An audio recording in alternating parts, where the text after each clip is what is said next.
Well, good morning. And it's a joy for me to be back here in this community and to see this congregation continuing as a vibrant fellowship. I myself have been a member of the UCC for at least 30 years. But I'm going to confess, I'm one of those UCC members who also really fits that category of Unitarians considering Christ.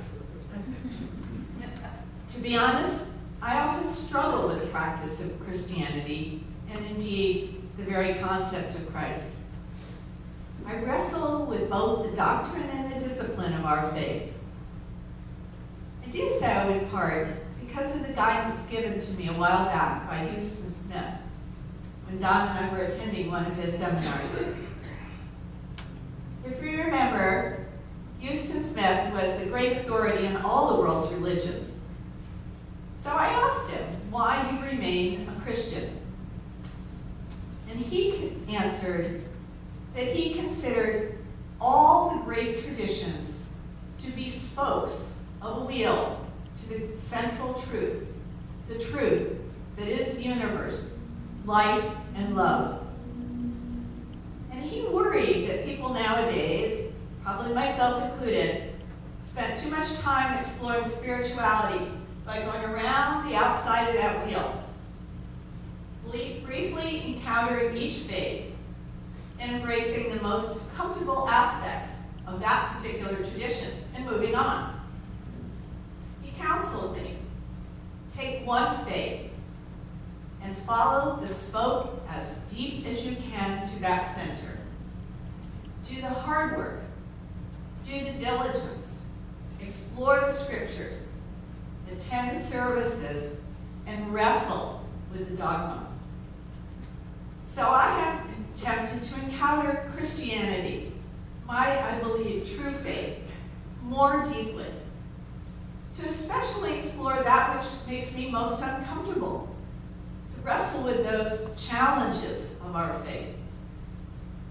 So I thought I would use the 2 talks allocated to me now and in April to share with you 2 aspects of the practice of our faith that have challenged me deeply, in the hopes that you will explore your own challenges as a Christian. As a feminist activist, I've had particular challenges with the practice of forgiveness and with the role of women in our faith. So these will be the briefest of overviews now and in April, and perhaps you'll honor me with a chance to explore them further in the future. Today, forgiveness. Forgiveness does not come easy to me, especially when I'm facing the massive oppression, militarism, racism, misogyny. Well, you get the idea, as I travel around the world. I travel on behalf of the Global Fund for Women, and I meet survivors of just terrible violence and exploitation. And I get angry. I get really angry. Do I really need to be a follower of Christ who forgives the evildoers? I find it easier to relate to those thundering Hebrew scriptures filled with an an angry God who smites the evildoers. I like justice rolling down from the mountains. Mountains empowered by God and Micah to judge the greedy and selfish people. And even within the New Testament, I confess, one of my favorite passages is the one where Jesus, in the words of my former pastor Susan, quote unquote, loses his cool and throws the money changers out of the temple.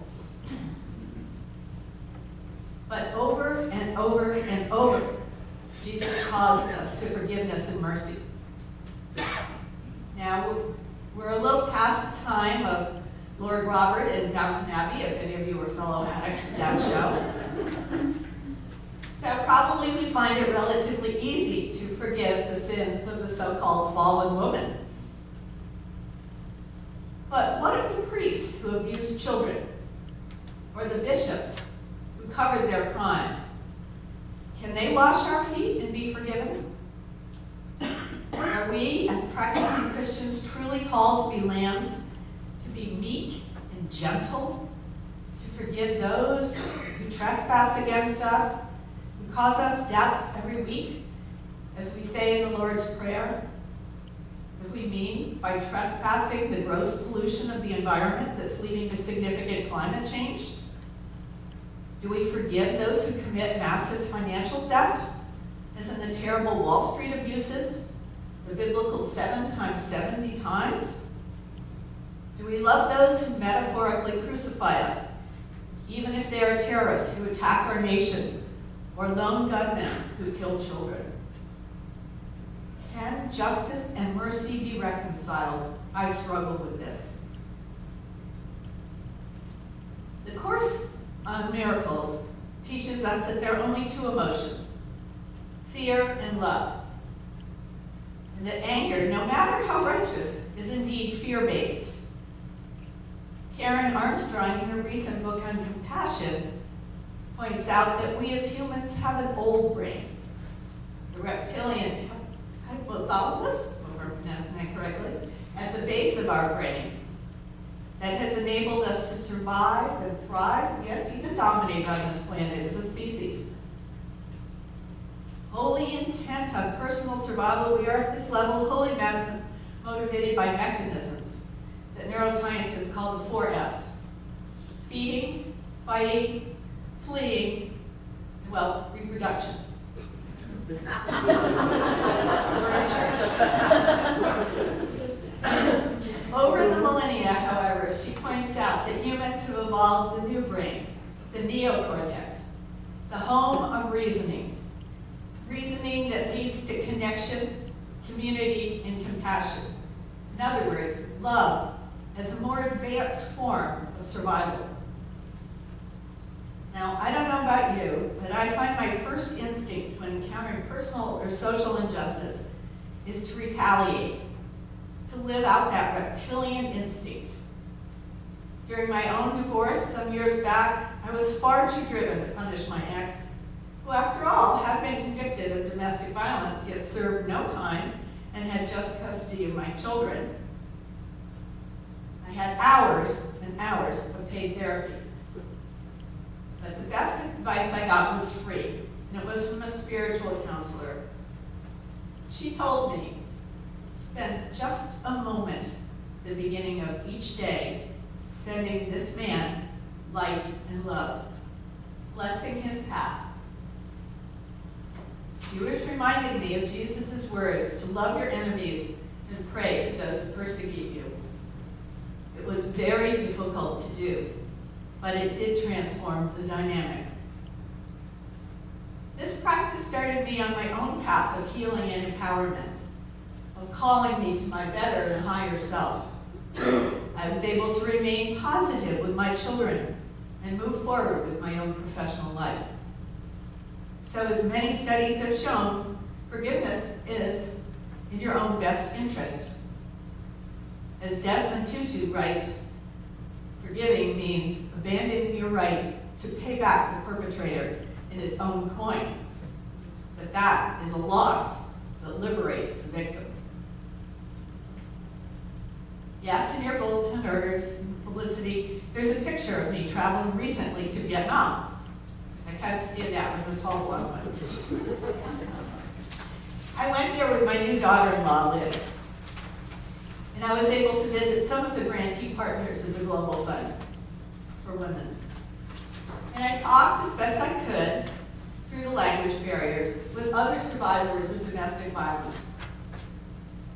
The organization fosters self-help empowerment in a society which does very little to support the victims of domestic violence. Yet the women, as far as I could tell, understood that bitterness and victimhood would do them no good. They were focused on loving and honoring each other and their families and leaving the past behind in the past. Indeed, if any of you traveled there, you will join me in probably acknowledging the whole culture of Vietnam seems to be an example of forgiveness in action. Although Lynn's father was in the Navy and her mother undoubtedly suffered during what they call the American War, her parents, like virtually all the Vietnamese, could be heard to hold no grudge against the United States. They are to give you smiles, thumbs up, to all visiting Americans.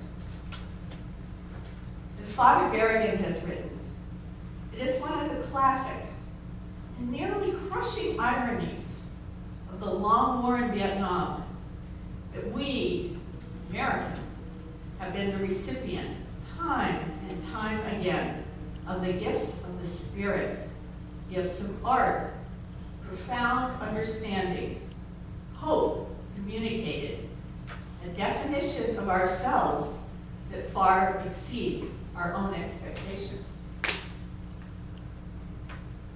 As Berrigan said of the Buddhist monks led by Thich Nhat Hanh that protested the war, they come toward us, and their speech is all of forgiveness, of hope, and of joy. It was that spirit, after all, along with the extraordinary forgiveness displayed by former POW John McCain, that brought about the remarkable peace agreement and the search for our MIAs in Vietnam. This led to joint economic benefits. How does a whole culture turn to the light, become a flame of forgiveness? My other daughter-in-law comes from Bosnia, and her whole home country and culture remains filled with anger and revenge and bitterness. Even as the Serbian leaders, Christians by the way, who massacred so many Muslims, finally come to trial at The Hague, the Bosnian community cannot move on. My daughter-in-law's parents, one Christian, one Muslim, cannot return to their families, nor their cultures or countries of origin. Even in the Balkan ethnic communities where they live in San Pedro and Los Angeles, the hostilities continue on. That millennium of old tribalism and eye for an eye truly renders them all blind, as Gandhi so famously said. Not that there aren't good folks in the former Yugoslavia working to move beyond vindictiveness. One of our grantee partners puts together women from various national and ethnic groups in the post-war Yugoslavia, and they put them on a bus together. They travel with only one agreement, that they will cross each boundary together. Now these women, Roma Gypsies, Serbians, Croatians, Bosnians, start sitting in different sections of the bus as they embark on their journey together. But at each border, at least one of those groups is humiliated, even attacked. They come to each other's mutual defense. And a solidarity emerges, and they become at least friends. Video documentaries of this effort is being used to educate school children in Serbia. Indeed, the more that I travel, and it appears to me that forgiveness, or at least acceptance, is fundamental to the social justice work of so many of the advocacy groups. Healing must proceed joint struggle. Of all the nations I visited, South Africa has undoubtedly served for me as the beacon of forgiveness, the model of hope in our so divided world. As you know, it was expected by all that the end of apartheid would result in a terrible, terrible bloodbath. But until recently, there has been virtually no violence, and whites retain most of their power and privilege. On our first day there, Donna and I visited Robben Island, where Nelson Mandela and so many other political prisoners were held in brutal and solitary confinement for decades. We rowed out to that island on a ferry driven by a former prison guard, and we were guided around the grounds by a former prisoner. Former guards, white Afrikaners, and former prisoners, blacks, live together on this island now, raising their families together. Our guide, after showing us these cells, urged us to hold forgiveness and mercy in our hearts in order that true justice and peace come on this earth. This commitment to forgiveness, of course, was achieved through extraordinary courage and faith. After the release of Mandela and other Nobel Prize winner Desmond Tutu led a national process of reconciliation. Those who had been brutally tortured or their families were able to confront their abusers. They were able to be judge and jury as to whether the horrible torturers would be given amnesty. In some cases, it was whites who forgave blacks.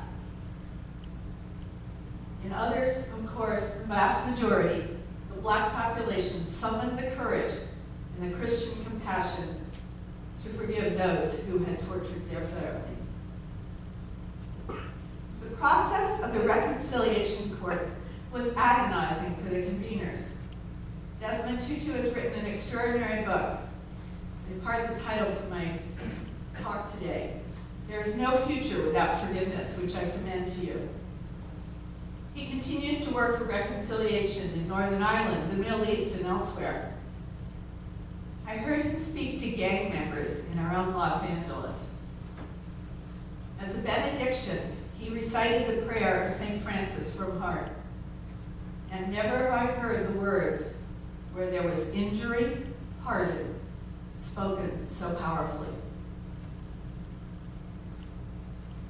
But it's important for all of us to remember that a culture of forgiveness can also come about from the leadership of everyday folks. In Liberia, women from Christian and Muslim congregations came together to end the brutal tribal civil warfare there. They jointly and non-violently held that no more should die, that even if their husband or their brother or their son had been killed, that was not cause for more bloodshed. They even chose to forgive those who had raped them or slaughtered their own children. Their multi-year struggle, one of great courage, has been documented in the film with a wonderful title, Pray the Devil Back to Hell. There's one scene in which these women, who work in the U.S., humiliate the leaders, particularly President Taylor and the leaders of that regime, by taking off their tops. Apparently that's the greatest insult you can do in Africa. But it worked. They brought about a permanent and binding peace and a lasting democracy, and elected the first woman president in Africa.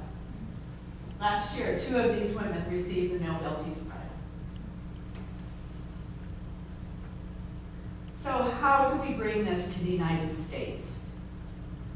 Sadly, I fear our so-called Christian nation remains fundamentally in that primitive brain, that reptilian instinct for revenge.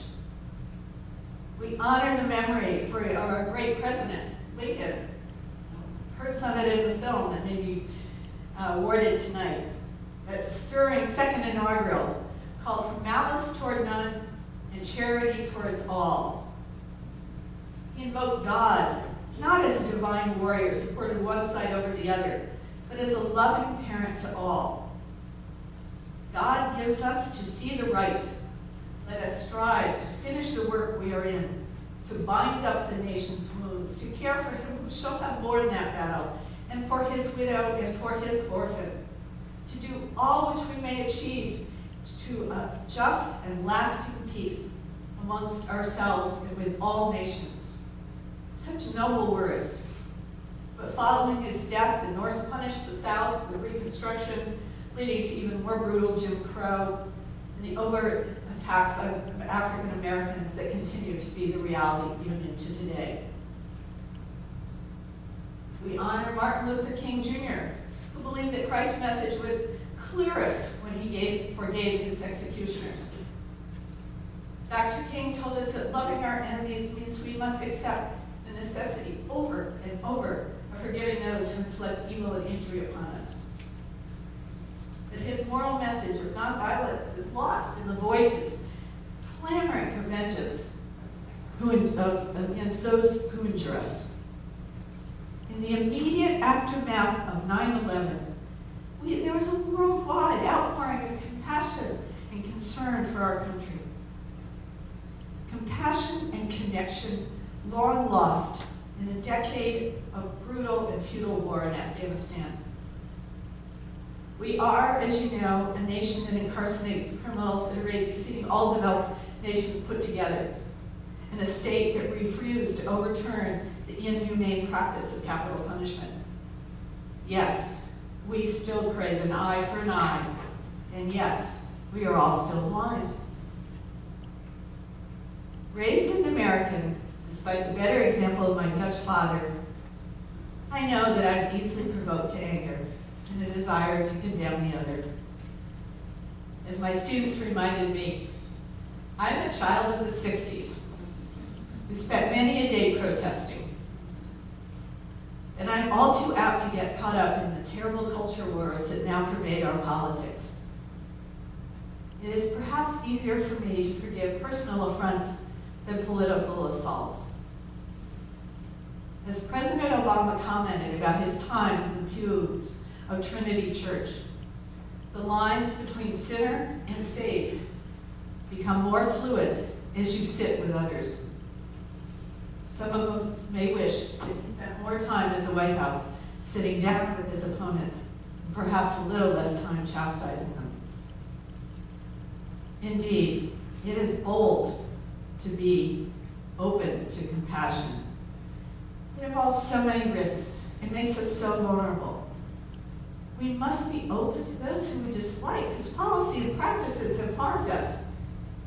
We must overcome our fear of seeing them as not unlike ourselves, flawed individuals with reptilian as well as higher brains.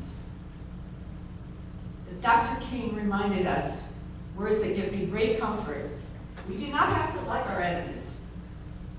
We must only love them. As he wrote, hatred paralyzes life, love releases it. Hatred darkens life, love illuminates it.